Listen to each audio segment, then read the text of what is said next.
Vinayak cricket tournament विधायकों द्वारा उद्घाटन आज अपराह 4टा समय पलसर ब्लॉक अंतर्गत भाबरड़ा ग्राम Om Shri Shri Vinayak cricket club tournament उद्घाटन हो जाइछि।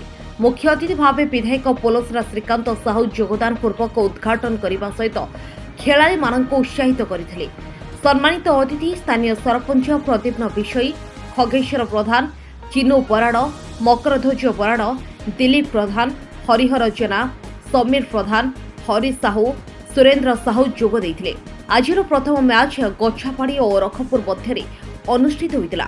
गछापाड़ी प्रथमे बैटिंग करी 108 रन संग्रह करिथिया बेले अरखपुर 77 रन करिथिला।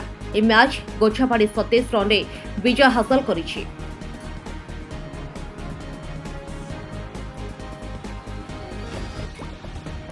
बुगड़ारू पिंटू विषय का रिपोर्ट, स्टेट न्यूज ओडिया। समस्त मन एक आत्मा तृप्ति देवा खेल, जो खेल पल्ली विश्व पर्यंत सबु खेलाड़ी माने निजको बाजी लगे निज देश पाई हो, निज राज्य पाई हो, निज जिला पाई हो, गाँ पाई हो, किमती आम जितवा क्रिकेट खेल ना रखा जो संकल्प नहीं खेलटी आरंभ होइछि।